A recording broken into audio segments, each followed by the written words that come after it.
It started with a sound, faint, rhythmic, like someone dragging a chair across the floor. Only, it wasn't coming from my apartment. It was coming from the one above mine. The problem? No one lived there. The landlord had told me when I moved in that the top floor was sealed. Old pipes, unstable flooring, he'd said. But lately, every night at exactly 2:43 a.m., I'd hear footsteps, slow, heavy, from one corner of the ceiling to the other. The first night, I heard footsteps above my room, slow, deliberate, heavy on the wooden floor. I called out, "Hello?" Nothing, just silence. I shrugged it off. The house was old. Old houses make noises. But then I started seeing things. A shadow flitted across the ceiling when I turned on my lamp. Just a shape, darker than dark. I blinked. It was gone. But the feeling remained. The feeling of being watched. The next night, the footsteps returned. But this time, they were accompanied by whispers. I couldn't make out the words. Just a soft, rasping hiss. It sounded like someone trying to remember my name. I tried to tell my parents. They smiled. "It's just your imagination, sweetie," they said. But I wasn't imagining it. I decided to face it. I would go up to the attic. I had to know what was there. The door groaned as I pulled it open. A thick, cold air escaped. I climbed the stairs slowly, each step louder than the last. The attic was empty, nothing but dust and old furniture. But then I saw it. A figure crouched in the corner, tall, thin, shadowed completely, as if the darkness had shape and intention. It turned its head slowly toward me. I could feel its gaze, piercing, cold. I froze. "Why are you here?" I asked, my voice shaking. It didn't answer. It just moved closer. The air grew colder with every step. I felt the pressure in my chest. It was like the shadows themselves were pressing down on me. I stumbled backward, tripped, hit the floor. When I looked again, it was gone. But the whispers remained. They followed me for days. Soft, low, curling around my ears. Sometimes in the middle of the night, I could feel a finger brushing my hair, a weight on the bed, a cold hand on my shoulder.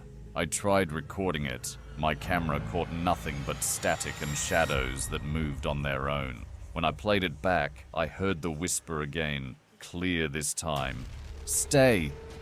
I couldn't sleep. I avoided the attic.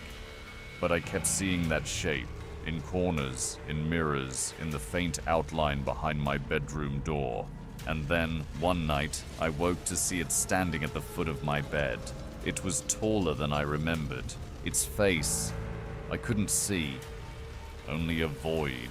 And yet somehow, I knew it was smiling. It whispered my name. I froze. Couldn't move. I felt the pull. The desire to crawl into that shadow, to disappear into the black. I screamed. The figure vanished. But when I looked around, I realized my bedroom walls had changed. They were stretching. Dark veins crawling along the wallpaper. Whispers everywhere. I ran out of the room. My parents weren't there. The house was empty. I realized then that it wasn't just the attic.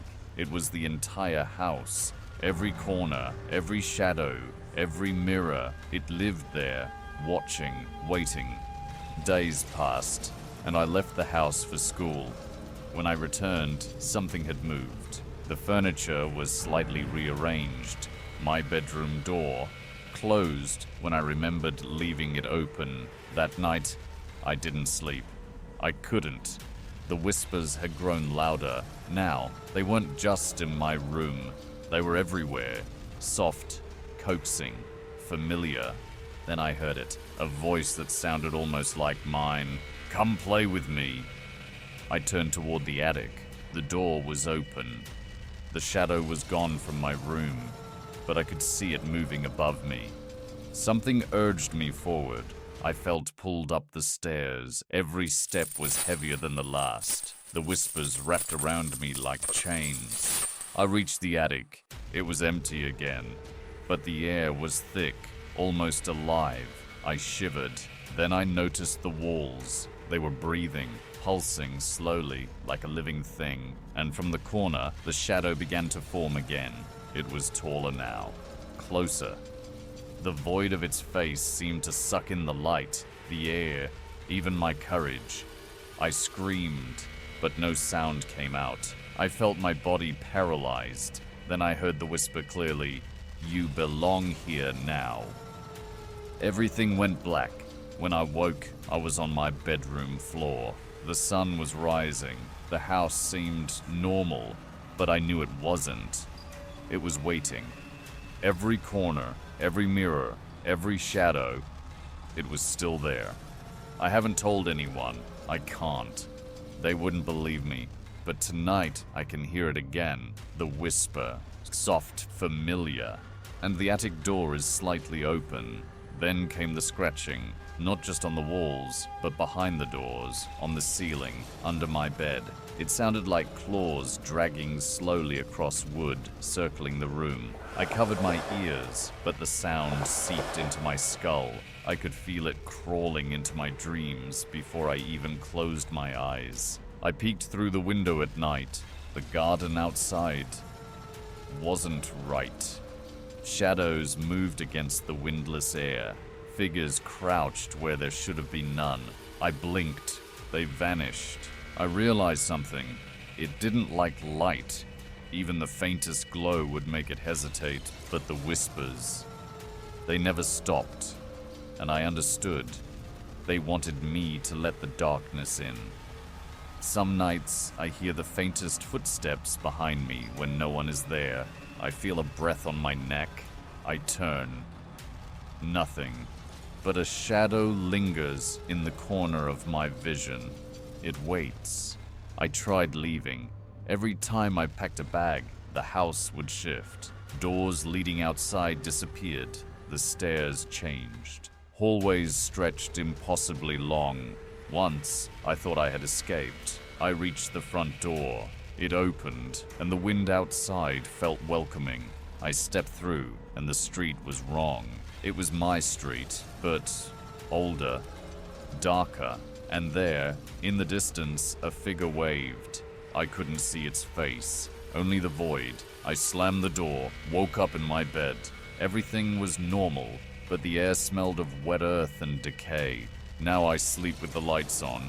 I keep a lamp on all night. I check the corners, the mirrors, even my reflection in the glass of the window. I see nothing. Yet I feel it, the weight, the hunger, the watching. And sometimes, if I listen closely, I hear my own voice calling me from the attic. If you felt a shadow linger just out of sight, you'll understand why I can't look away. Sometimes the story isn't finished, and sometimes the next one is closer than you think.